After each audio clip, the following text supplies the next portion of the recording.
Assalamualaikum warahmatullahi wabarakatuh. Bismillah walhamdulillah wassalatu wassalamu ala Rasulillah wa ala alihi wa ashabihi wa man nasaruhu wa walah muslimin muslimat. Alhamdulillah, dengan izin Allah kita panjatkan kesyukuran kepada Allah Subhanahu Wa Taala kerana dengan izinnya dia dapat kita bersama-sama lagi dalam rancangan ilmu ini, iaitu rancangan Islam Moden. Dan pada petang ini muslim-muslimat kita akan bersama pula dengan tamu kita, iaitu yang berbahagia Dr. Danal Zainal Abidin. Assalamualaikum Doktor. Waalaikumsalam warahmatullahi wabarakatuh. Dan sebelum itu saya ucapkan selamat mengerjakan ibadah puasa Ashura hari ini 10 Muharram 1430.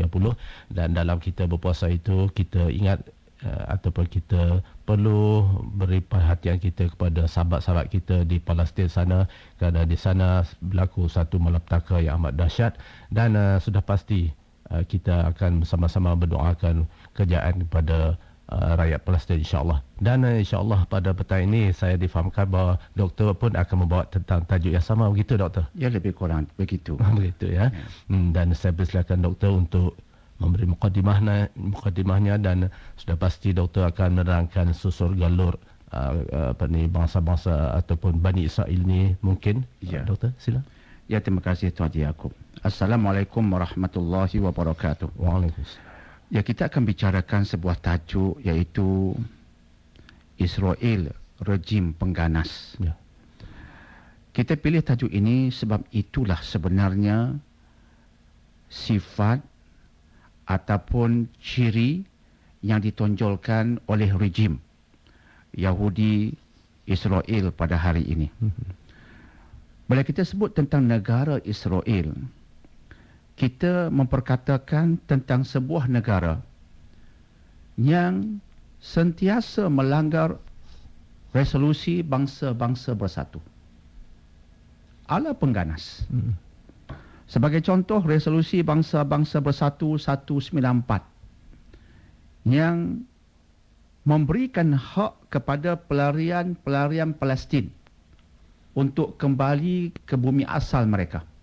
Mereka selayaknya kembali ke bumi asal mereka, tetapi Israel tidak pernah mengizinkannya sampai ke hari ini.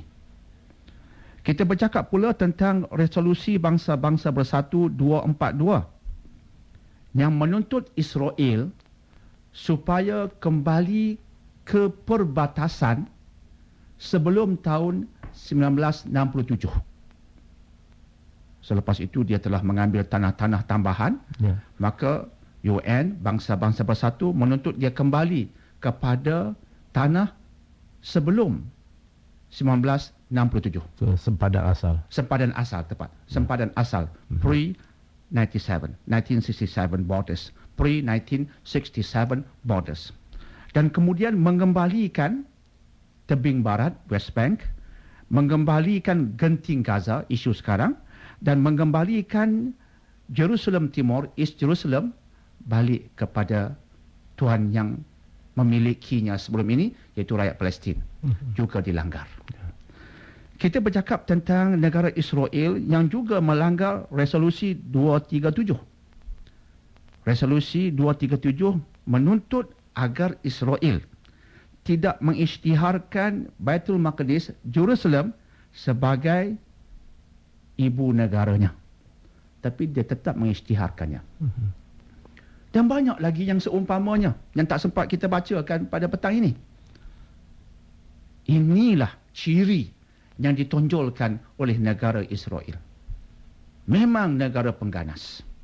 Sifat seperti ini sifat yang memang mencari masalah. Dan inilah negara yang sedang menyerang bumi Gaza pada hari ini. Mari kita bercakap sedikit tentang Gaza.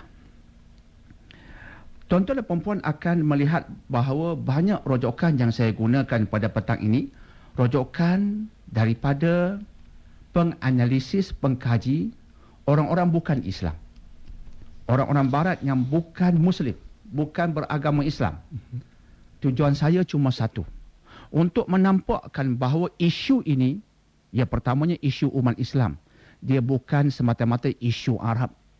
Jangan ada antara kita orang Islam yang mengatakan ini masalah Palestin, masalah Arab, bukan masalah kita. Jangan siapa berkata demikian. Dia masalah Islam, masalah umat Islam. Itu pertama. Tapi saya menggunakan rujukan penganalisis barat untuk menampakkan bahawa ia juga isu kemanusiaan global. Ia juga isu yang perlu difahami oleh manusia yang ada hati dan ada perasaan. Hatta orang-orang kafir sekalipun, orang-orang bukan Islam sekalipun, jika dia memahami isu ini dengan betul, dia juga akan mengutuk Israel dan akan membela rakyat Palestin yang selama ini tertindas. Ada seorang wartawan terkenal di peringkat antarabangsa yang namanya Robert Fisk. Dia begitu terkenal. Dan dia telah menulis pada tanggal 30 Disember 2008 baru-baru ini sebuah tajuk. Tajuknya ialah Why Bombing Ashkelon is the Most Tragic Irony. Mengapa mengebom kota Ashkelon, kata orang barat itu Ashkelon, itu nama yang asal, merupakan suatu kepelikan, satu yang paling tragis yang berlaku pada hari ini. Dia mengatakan asalnya bumi Palestin. Kemudian bermula tahun 1948 atas deklarasi Balfour dengan bantuan British, akhirnya orang-orang Yahudi diberikan satu tanah khas 1948 untuk menjadikan tanah itu bumi Israel, negara Israel, berpandukan deklarasi Balfour. Mereka terpaksa menghalau rakyat Palestin dari bumi yang hari ini dipanggil Israel. Orang-orang yang dihalau ini ataupun yang terpaksa meninggalkan kawasan itu untuk memberi tempat pada Israel ditempatkan di Gaza. Itu Gaza sekarang. Sebab itu Gaza ini penghuninya bukan penghuni asal. Mereka dari tempat lain, itu yang kita sebut Ashkelon tadi, dihalau keluar, pergi ke Gaza, dan bumi yang asal itu akhirnya diberikan pada Israel. Dan kemudian mereka seolah-olahnya hidup dalam, kita katakan, penjara. Penjara yang bernama Gaza. Makanan tak mencukupi, ubat-ubatan tak mencukupi. Dan baru-baru ini Israel pula bina tembok.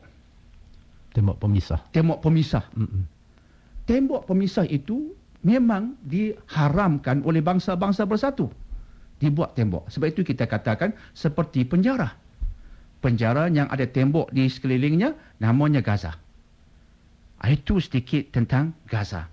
Lantas kita lihat apa yang ditulis oleh Robert Fisk tentang Gaza ini. Dia kata, Both Yitzhak Rabin and Shimon Peres said back in the 1990s that they wished Gaza would just go away, drop into the sea.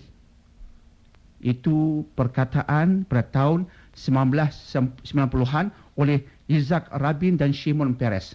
Kedua-duanya mengharapkan Gaza ini akan lenyap dari peta dunia dan mungkinlah akan tenggelam dalam lautan. Mereka cukup marah dengan kewujudan Gaza. Dan kata Robert Fisk, itulah dia bumi yang dahulunya manusia itu tinggal di tempat aman, tapi sekarang diberikan pada Israel, mereka terpaksa menjadi mangsa kezaliman di bumi Gaza. Kemudian baru-baru ini berlakulah gencatan senjata selama lebih kurang 6 bulan. Tiba-tiba Israel menyerang. Ini isu sekarang. Dan dunia ditipu. Kita guna kalimat itu. Memang itu kalimat yang betul. Dunia ditipu. Apabila Israel dan sekutunya, sudah pasti Amerika, mengatakan Israel terpaksa menyerang disebabkan Hamas telah menyerang Israel terlebih dahulu. Dia seolah-olahnya Hamas yang jahat. Seolah-olahnya Hamas yang mewakili Palestin secara rasmi. Dia menang pilihan raya sebenarnya secara adil, secara rasmi. Sebab itu kita sebut namanya